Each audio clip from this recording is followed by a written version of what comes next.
오늘 삼성전자와 LG전자의 잠정 실적 발표를 시작으로 1분기 기업들의 어닝 시즌이 본격화됩니다. 어닝 시즌 관전 포인트 짚어보고 투자 전략 세워보겠습니다. KTB투자증권 영업부 이성훈 과장 나와 있습니다. 어서 오세요. 네, 안녕하십니까? 네, 자 먼저 조금 뒤에 이제 삼성전자가 1분기 실적, 잠정 실적을 발표하지 않습니까? 네네. 자, 앞서 발표한 자율공시에서는 실적 부진을 예고했거든요. 네네. 얼마로 예상하십니까? 우선은 자율공시에서는 8조 한 3천억 정도를 지금 영업이익을 좀 예상했는데 이 수치 같은 경우에는 전년 같은 기간보다도 46% 이상 급감한 수치라고 볼 수 있습니다. 하지만 더 문제가 되는 부분은 실적이 발표되겠지만 그 전부터 이제 증권사들이 삼성전자 영업이익을 이 자율공시에 냈던 것보다 더 낮게 추정치를 했다는 부분이 지금 시장에서 우려를 많이 낳고 있다라고 좀 볼 수 있겠고요. 다 아시겠지만은 이제 메모리 가격에 대한 하락 부분이 이런 영업이익의 하락을 좌지우지하겠지만은 디스플레이 쪽에서의 영업이익의 감익까지 더해지면서 이런 추정치를 더 낮게 한다라고 좀 말씀드릴 수 있겠고요. 예. 특히 이제 그 중국 패널 업체들의 그 캐파가 증설이 되면서 이 LCD에 대한 어떤 가격에 대한 공급이 커졌다고 볼 수 있겠습니다. 그러면서 이 공급이 커지는 부분이 가격 하락폭까지 연결되면서 이 삼성전자의 디스플레이 부분 쪽에서의 그 실적에 대한 악화에 대한 우려감이 계속 나오는 현재 상황이라고 좀 볼 수 있겠고요.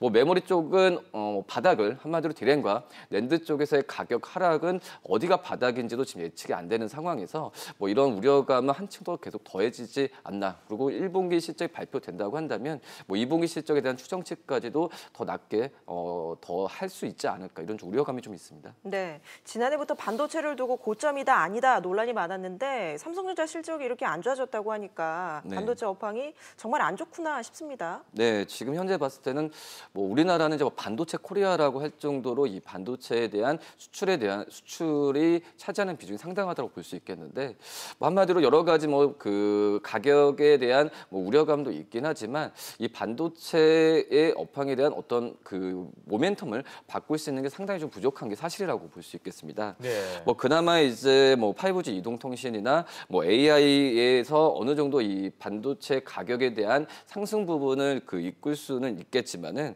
이런 이제 5G에 대한 서비스는 이제 어제 개통을 했지만 이제 이거에 대한 부분이 현실화가 됐을 때 그나마 이 반도체나 디램이나 낸드에 대한 가격 상승을 좀 기대해 볼 수 있지 않나. 한마디로 지금 현재 상태에서는 섣불은 예측을 하기에는 이 디램과 낸드에 대한 가격 하락을 어디까지가 바닥인지 예측하는 거는 좀 무리가 있는 게 사실이지 않나 이렇게 보입니다. 네, 이런 가운데 SK 하이닉스 주가를 보면요, 어제 하락 마감은 했지만 장중 8만 원을 돌파를 했고 이제 그렇게 됐습니다. 근데 SK 하이닉스는 어떻게 봐야 될까요?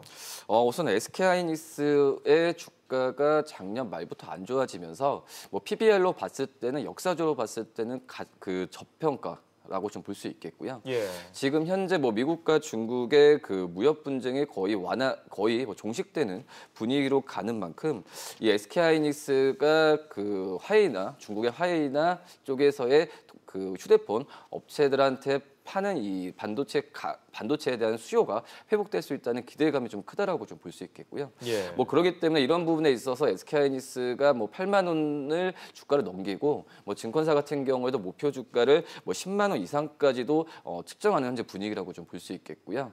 그렇기 때문에 SK하이닉스와 다르게 SK하이닉스가 삼성전자와는 다르게 이제 반도체 쪽에서의 반도체 쪽을 집중적으로 하는 사업을 하고 있기 때문에 이 디램 가격만 상승하고 이런 글로벌적인 그런 악재가 해소된다고 한다면은 SK하이닉스가 삼성전자보다는 주가 가는 속도는 더 빠르지 않을까 이렇게 섣부르게 좀 예측을 한번 해보도록 하겠습니다. 예, 앞으로의 반도체 전망이 관심인데요. 앞서 예상이 쉽지 않다고는 하셨지만 좀 어두운 전망들이 많은 것 같습니다. 네. 그렇게 되면 삼성전자 2분기 실적도 좀 기대하기는 어려울 것 같아요. 네, 지금 현재 봤을 때도 이 삼성전자는 어떤 PC용 쪽에서의 디램 가격이 그래도 이 영업이익과 주가를 많이 움직인다고 볼 수 있겠는데 디램 가격, PC용 디램 가격의 속도가 계속 월별로 봤을 때도 커진다라고 볼 수 있습니다. 그렇기 때문에 이 부분이 2분기 때 어떤 반등을 한다라고 좀 예측을 하기에는 좀 한계가 있다라고 좀 볼 수 있겠고요.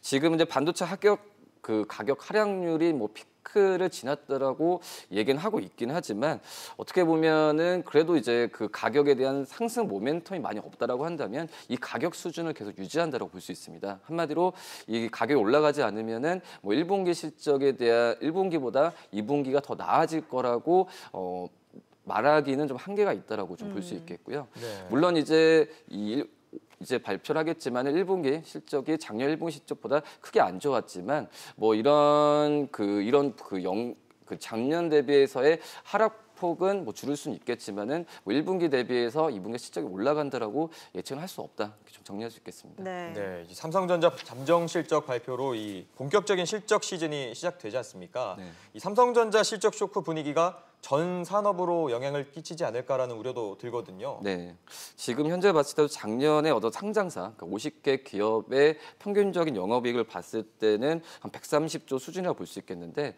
삼성전자가 58조거든요. 예. 한마디로 거의 뭐 과반수를 차지한다라고 좀 볼 수 있겠는데 그렇죠. 그런 점에서 이제 삼성전자에 대한 실적 악화에 대한 우려감은 전체 코스피 시장에서의 뭐 주가력은 물론이고 그 수출에 대한 그 우려감까지 더해진다라고 좀 볼 수 있겠습니다. 예. 뭐 그렇기 때문에 지금 현재 반도체뿐만 이 삼성전자의 실적 악화는 반도체 장비주 그리고 반도체 소재 업종까지도 확산된다는 부분이기 때문에 이런 우려감은 계속 나오지 않을까라고 생각이 되고 있고요.